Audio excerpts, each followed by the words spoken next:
Nama saya Nur Yakin binti Ismail, nombor kad metrik BS19110110. Jadi bahagian pengenalan saya akan menjelaskan secara ringkas tentang latar belakang negara Jepun dan juga kegiatan imperialismenya.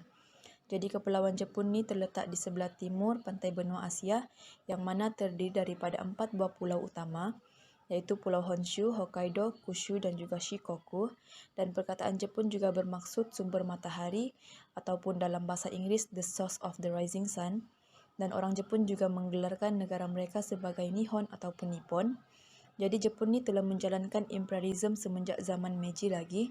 Namun sebelum munculnya zaman pembaharuan Meiji, iaitu bermula pada tahun 1886 sehingga 1912, Jepun diperintah oleh Keshogunan Tokugawa, iaitu pada tahun 1603 sehingga 1867.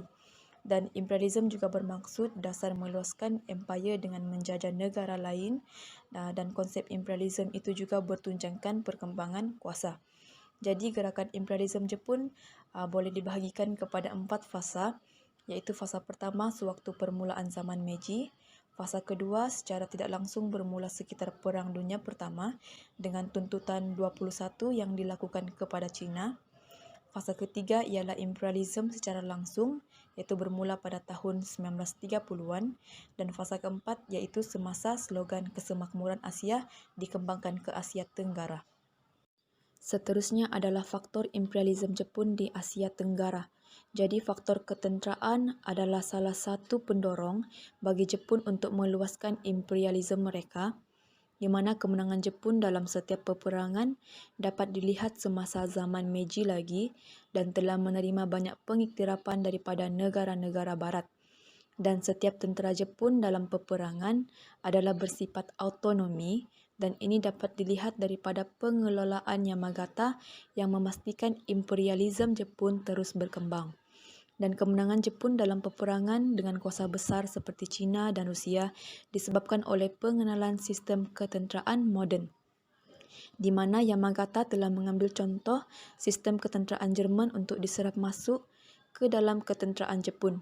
Oleh itu, sejak tahun 1878, Yamagata telah menggunakan sistem ketenteraan Jerman dalam tentera Jepun, dan pada tahun 1885, pegawai-pegawai Jerman mula berkhidmat dengan pasukan Jepun.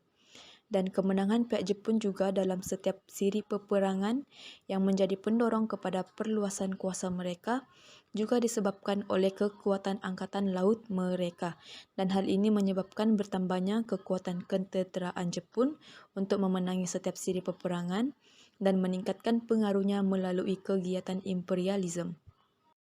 Assalamualaikum dan selamat sejahtera. Saya Syaifan Maisara binti Wan Uthman. Selanjutnya, faktor imperialisme Jepun di Asia Tenggara dari aspek ekonomi, di mana ekonomi Jepun mengalami perkembangan semenjak pemodenan yang dilakukan oleh Maharaja Meiji. Jepun telah mengalami perkembangan dalam sektor perusahaan dengan mengikut corak yang terdapat di negara-negara barat. Tahap ekonomi Jepun dikatakan telah mencapai satu tahap yang dikenali sebagai take off point. Dan itu menyebabkan Jepun memerlukan pengeksport bahan mentah yang mencukupi untuk menjamin hasil pengeluaran mereka. Namun begitu telah berlaku permasalahan apabila Barat telah mengeluarkan barang keperluan sendiri, sehingga menamatkan monopoli Jepun dalam aspek ekonomi.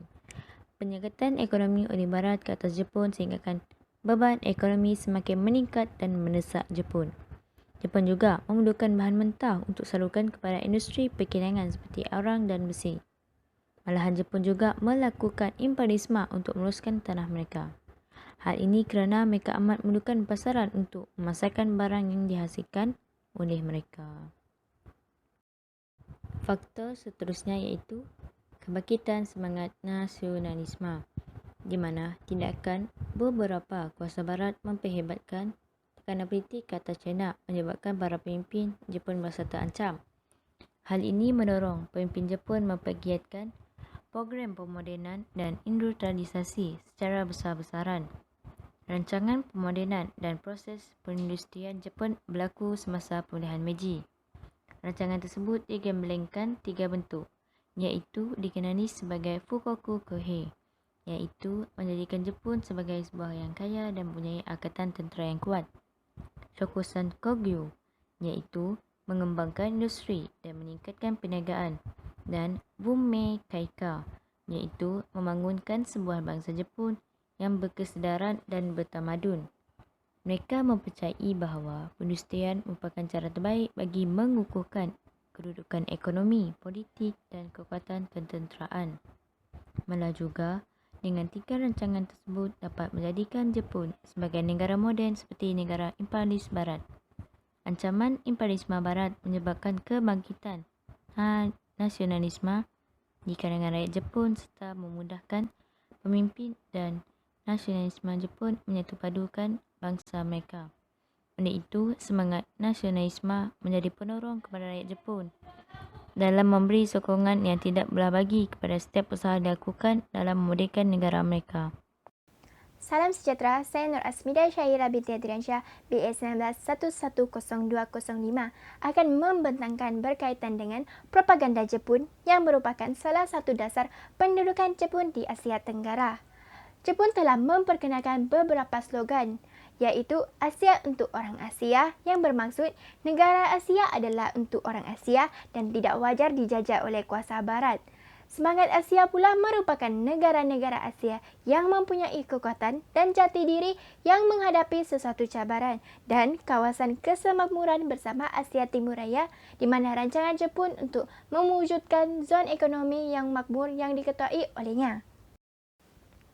Propaganda Jepun Asia untuk orang Asia dapat dilihat di negara Thailand, di mana Thailand merupakan satu-satunya negara di Asia Tenggara yang tidak pernah dijajah oleh mana-mana kuasa termasuklah negara Jepun.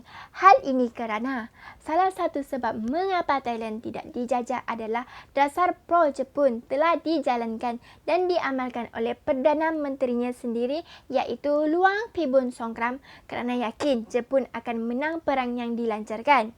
Selain itu, Duta Jepun di Thailand, Subo Kami, telah meminta kebenaran Thailand untuk menggunakan negaranya sebagai jalan masuk untuk menyerang tanah Melayu dan Myanmar. Pada 8 Disember 1941, Jepun telah dibenarkan menggunakan sempadan negara Thailand untuk menyerang tanah Melayu dan Jepun berjanji menghormati kedaulatan dan kemerdekaan Thailand.